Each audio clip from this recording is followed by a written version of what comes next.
پھر حضرت ہرم بن حیان علیہ رحمۃ اللہ المنان فرماتے ہیں کہ میں نے ان سے عرض کی، یا اخی، اے میرے بھائی، مجھے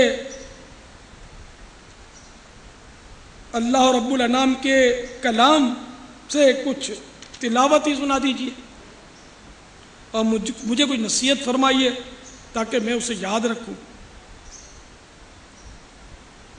یقیناً میں آپ سے صرف اللہ رب العزت جل جلالہ کی رضا کی خاطر محبت کرتا ہوں۔ یہ سن کر حضرت سیدنا اویس قرنی علیہ رحمۃ اللہ الغنی نے میرا ہاتھ پکڑا اور پڑھنے لگے، اعوذ باللہ السمیع العلیم من الشیطان الرجیم۔ پھر کہنے لگے میرے رب کا کلام سب کلاموں سے اچھا ہے۔ اس کے بعد پارہ 25 سورۃ الدخان کی آیت نمبر 38 اور 38 تا 42 تلاوت فرمائیں۔ وَمَا خَلَقْنَا السَّمَاوَاتِ وَالْأَرْضَ وَمَا بَيْنَهُمَا لَاعِبِينَ مَا خَلَقْنَاهُمَا إِلَّا بِالْحَقِّ وَلَكِنَّ أَكْثَرَهُمْ لَا يَعْلَمُونَ إِنَّ يَوْمَ الْفَصْلِ مِيقَاتُهُمْ أَجْمَعِينَ يَوْمَ لَا يُغْنِي مَوْلًى عَن مَوْلًى شَيْئًا وَلَا هُمْ يُنصَرُونَ إِلَّا مَن رَّحِمَ اللَّهُ إِنَّهُ هُوَ الْعَزِيزُ الرَّحِيمُ۔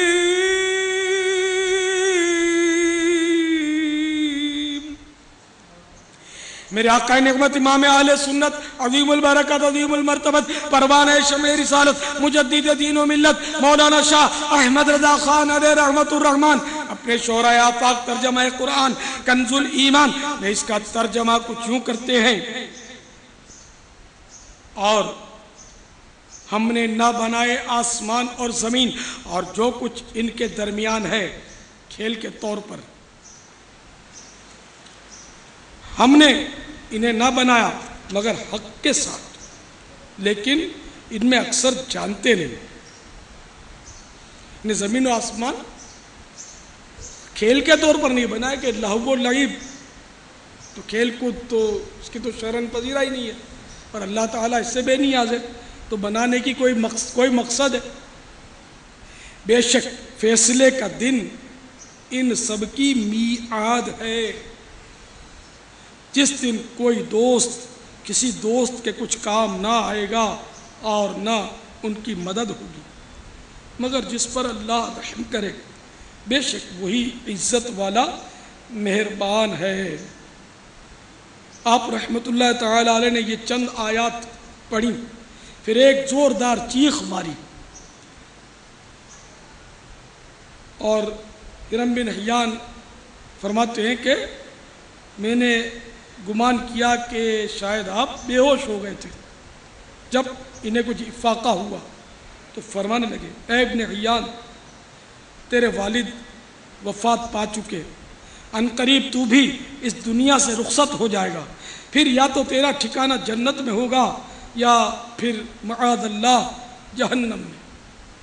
ہم سب جہنم سے اللہ تعالیٰ کی پناہ چاہتے ہیں۔ اے ابن حیان، تیرا باپ حضرت سیدنا آدم صفی اللہ علی نبینا علیہ الصلوۃ والسلام اور تیری ماں حضرت سیدتنا حوا رضی اللہ تعالی عنہ اس دنیا فانی سے جا چکے۔ حضرات انبیاء کرام علی نبینا وعلیہم الصلوۃ والسلام، حضرت سیدنا نوح نجی اللہ، حضرت سیدنا ابراہیم خلیل اللہ، حضرت سیدنا موسیٰ کلیم اللہ، حضرت سیدنا داود علی نبینا علیہ الصلوۃ والسلام، اور ہمارے پیارے پیارے میٹھے میٹھے آقا مکے مدینے والے مصطفیٰ صلی اللہ تعالی علیہ وآلہ وسلم بھی اس دنیا سے پردہ ظاہری فرما چکے۔ خلیفہ اول امیر المومنین حضرت سیدنا صدیق اکبر رضی اللہ تعالی عنہ بھی انتقال کر گئے، اور میرے بھائی اور دوست خلیفہ ثانی امیر المؤمنین حضرت سیدنا عمر فاروق رضی اللہ تعالی عنہ کا بھی وصال ہو گیا۔ جب میں نے یہ سنا تو فوراً کہا حضور یہ آپ کیا فرما رہے ہیں؟ حضرت سیدنا عمر فاروق رضی اللہ تعالی عنہ تو ابھی حیات ہیں، ان کا ابھی وصال نہیں ہوا۔ یہ سن کر آپ رحمت اللہ تعالی علیہ نے فرمایا مجھے میرے پروردگار عز و جل نے خبر دی ہے، اور میرا دل اس بات کی گواہی دیتا ہے کہ ان کا انتقال ہو چکا ہے۔ یہ ان کا فاروق اعظم کا دور خلافت تھا، اور واقعی انتقال ہو چکا تھا، انہوں نے غیب کی خبر دی تھی۔ مزید فرمایا ان قریب میں اور آپ بھی اس دنیا فانی سے رخصت ہو جائیں گے۔ پھر آپ رحمت اللہ تعالی علیہ نے رسول اللہ عز و جل و صلی اللہ تعالی علیہ وآلہ وسلم کی بارگاہ بے کس پناہ میں درود و سلام کے گجرے نچھاور کیے اور آہستہ آواز میں دعائیں مانگنا شروع کر دیں۔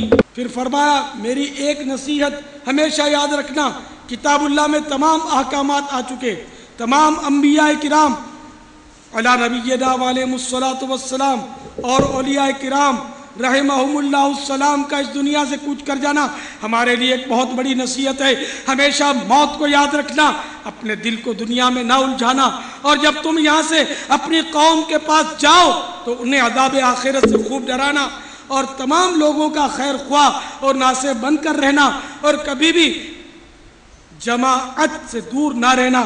اگر تم مسلمانوں کی بڑی جماعت سے جدا ہو گئے، بڑے گروہ سے علیحدہ ہو گئے، تو تم دین سے جدا ہو جاؤ گے، تمہیں پتہ بھی نہ چلے گا اور داخل جہنم کر دیے جاؤ گے۔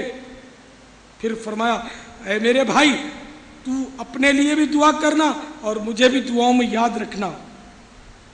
اس کے بعد آپ رحمت اللہ تعالی علیہ اللہ عز و جل کی بارگاہ میں دعا کرنے لگے، اے پروردگار ہرم بن حیان کا گمان ہے کہ یہ مجھ سے تیری خاطر محبت کرتا ہے اور تیری رضا ہی کی خاطر مجھ سے ملنے آیا ہے، یا اللہ رب العزت مجھے جنت میں اس کی پہچان کرا دینا اور جنت میں بھی میری اس سے ملاقات کرا دینا۔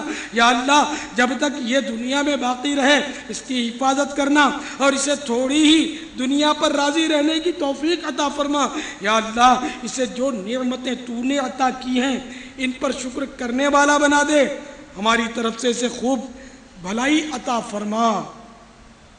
اس کے بعد فرمایا اے ابن حیان تجھ پر اللہ رب العزت جل جلالہ کی رحمت ہو اور خوب برکت ہو، آج کے بعد میں تجھ سے ملاقات نہ کر سکوں گا۔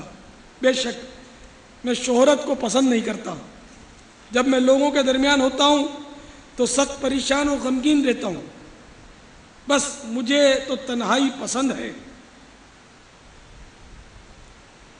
آج کے بعد تو میرے متعلق کسی سے پوچھنا بھی مت اور نہ ہی مجھے ڈھونڈنا، میں ہمیشہ تو یہ یاد رکھوں گا، اگرچہ تو مجھے نہیں دیکھ سکے گا اور میں تجھے نہیں دیکھ سکوں گا۔ میرے بھائی تو بھی مجھے یاد رکھنا، میرے لیے دعا کرتے رہنا۔ اللہ عز و جل نے چاہا تو میں بھی تجھے یاد کروں گا اور تیرے لیے دعائیں کروں گا۔